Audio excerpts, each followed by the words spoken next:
Hi, Cliff. Good morning. Okay, we'll get started. Dan Savage, OrlandoMagic.com.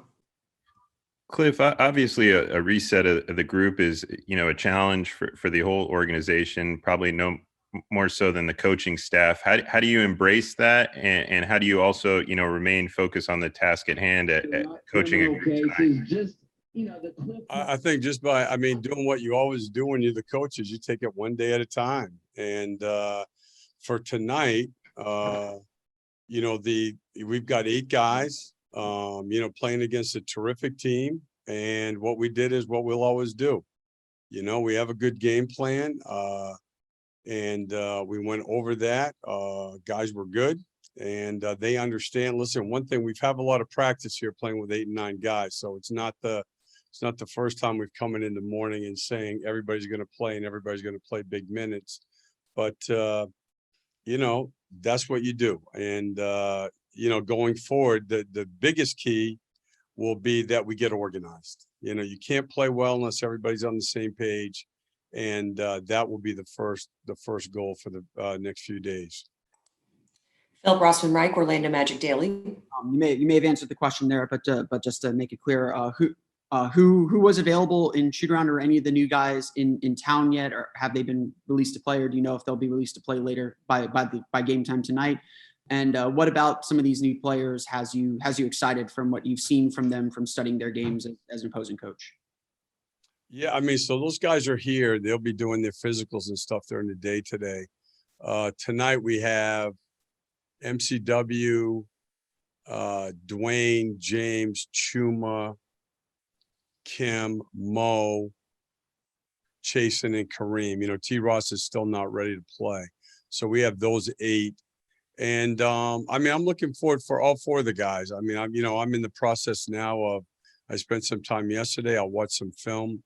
They always say you never know a player until you coach them. And so I'll wait until I have time to meet with them, talk to them, and have time to coach them before I really make any, opinions on, what they can bring and where they're at. Jamie Say, WKMG. Steve, I'm just wondering, kind of what are your personal reflections on Vooch, Evan, and Aaron leaving after you guys have, been through a lot and stuff? And did you see kind of yesterday coming? Yeah, this is what I would say, and I'll just I'll put both questions together. So, and at the end of the day, when you reflect back, the thing to feel good about is, in the last 2 years, when I talked to all 3 of them yesterday, we went from being the franchise with the worst winning percentage over 6 years in the NBA to a team that made 2 playoff runs, and we became more relevant. I know we're respected around the league because of those guys and the way that we played, and they should feel good about that. And yet at the same time, the NBA is all about winning in the playoffs. I look at back here, I've never had a year in coaching at any level, high school, college, NBA, I haven't enjoyed. But the most fun I've ever had was the year we went to the finals. And that's what NBA teams want to do. And so, that's where we're at. Dan Savage, OrlandoMagic.com. Cliff, when you obviously, decide on the way to play, a lot of it, I imagine, in the offseason was constructed around those 3 guys without, much practice time and a lot of new pieces coming in. How do you go about constructing a way to play and path moving forward? Yeah, that's the biggest challenge, Dan. And I think that's why these next few days are critical. This isn't something also that you can ease into because, look, we're going to play, obviously a difficult road trip. And again, you can't play well if you're not organized, if you're not on the same page. So we have a plan here. We met as a staff last night. And I think that, again, it's best use of time. You also can't have guys on the floor 4 or 5 hours and expect them to play, the way we do it. So, I know this, to play well, 1, you have to be organized. 2, you have to be good at some things. So I think instead of just throwing a million things at them, we'll start with basics, find out what everybody's comfortable with, get good at some things, and then move on from there. Josh Robbins, The Athletic. Steve, the organization clearly is moving in the direction of a rebuild or a reset, whatever you want to call it.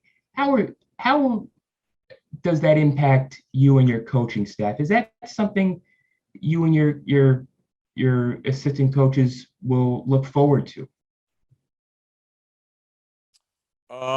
Yeah, I mean, I've got a great staff. They just like to coach, you know. So I mean, we had a great walkthrough. I think it was, enthusiastic. Guys were on top of it. It was Pat Delaney's game plan. He did a great job with it. Listen, one thing about the NBA is things change quickly, and sometimes they change drastically, and it's just a big part of it. Coaches have to adjust, embrace it. Players have to embrace it if you want to have a chance to be successful. And we have 28 games to play in 52 days with a ton of travel. And it's going to be demanding. And listen, no matter what, when you're a coach, when you're a player, you want to win. You want to win. So I know, listen, I've seen all the things too about can they win 5 games the rest of the year? You want to win every night. And that's what this thing's going to be about. It's one thing people have to understand. Player development has gotten so out of whack in terms of how people view it. Player development's been around forever.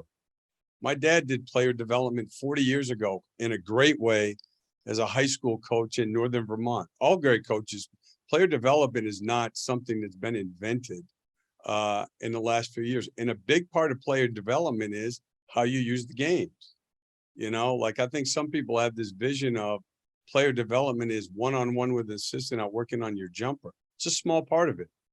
But if you can't play well in the games and you can't compete and you can't function well with other people, it's hard to be a good player, especially in this league. So we have 28 times where we can use that part as not only a way to compete and win, but to evaluate and to develop players. And that's what we're going to do. Rob Parks, 48minutes.com. Hey, coach. How you doing? I want to speak about R.J. Hampton and Gary Harris. R.J. is highly sought after from high school, went over to Australia. He has a big upside, and Gary, he can put the ball in the basket. So speak about your plans for those guys, and then speak about what you know about Gary Harris's health. Yeah, I remember watching RJ's, actually watching him, getting ready for the draft, and talented athlete, hard playing guy. I'm looking forward to, having a chance to work with him. I mean, Gary Harris is one of my favorite players in the NBA. He's had some injury issues here lately, but he's a two-way player. I know, communicating with Mike Malone last night, loved him.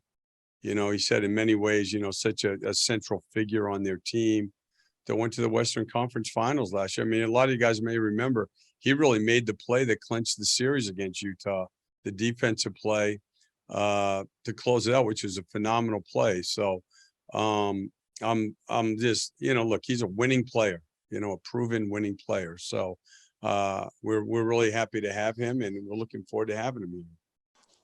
Okay, we have time just for a couple more. Aaron Goldstone, Orlando Pinstripe Post.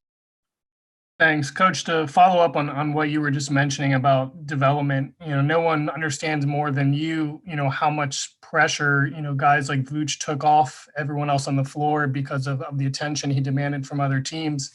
Now you have a very young but a very talented roster. Moving forward, is there any concern at all, with Vuce and Aaron and Evan, now moved on, that the development might be maybe slowed or affected for some of these young players without those caliber veterans on the floor to make things a little bit easier? It's a great question, and it'll play out. I think that, one of the things, Aaron, that you have to do, it was happening anyway, to be honest with you. It's why, as guys went down this year, I had told Jeff and John this, and, I talked to the staff about it. You have to be careful about evaluating guys when they're playing on teams that are a little bit outmatched. You bring up Vuce. Vuce helps everybody else play better by the very nature of how he is on the floor. Great decision maker, shooting range, can pass the ball into the post. Into the paint. There's not many guys like him. So he not only creates space for everybody else, but he makes plays that make the game easier for them. And that, I think that's what you're alluding to. And that's totally true.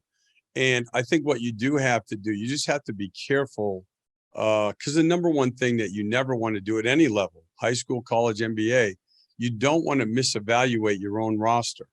You want to have an exact idea of where your players are. And that, by the way, is why shoot-arounds are important, why practice is important, because that's where you can see who's a quick learner, who's a mistake player, all of those things, and watch a lot of film. So we are going to be younger. I think guys like Otto Porter, hopefully Gary Harris, they can do, I think, hopefully for the younger guys, a lot like what Vuce did, Ken Birch can in a certain way. And you definitely need that.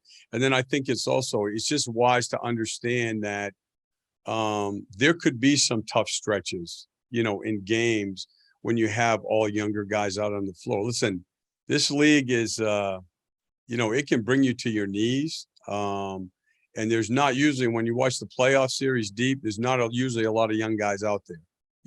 I know that from just being around for a long time. And it doesn't mean they can't make good progress.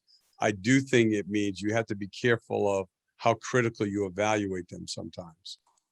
Okay, last question. Ryan Welsh, WKMG. Hey, Coach, how optimistic are you about Jeff and John's vision at this point? And Jeff this morning spoke how this is an exciting time for the Orlando Magic. Do you view it that way? Yeah, look, I'm always the same. It's when you're the coach, it's different. And not from what Jeff's saying is, you get up and people think that this is how I live. All coaches live this way. You get up in the morning, you look at who can play. And, I'm looking at Dame Lillard, McCollum, Carmelo Anthony. No, I'm just saying it's different. When you're the coach now, Lillard comes out and gets going. McCollum had 28 at halftime last night. So it's a different world for me. Like what I do is, this is who we have. These are the coverages we need to get in. This is how we have our best chance to run offense tonight. And if you live any other way, you're not being fair to your players. So it's a different challenge, and that's just what I'm going to do. I love the coach, and I've got a great staff, and we're going to get our team prepared every day. Thank you so much, Coach. Thank you.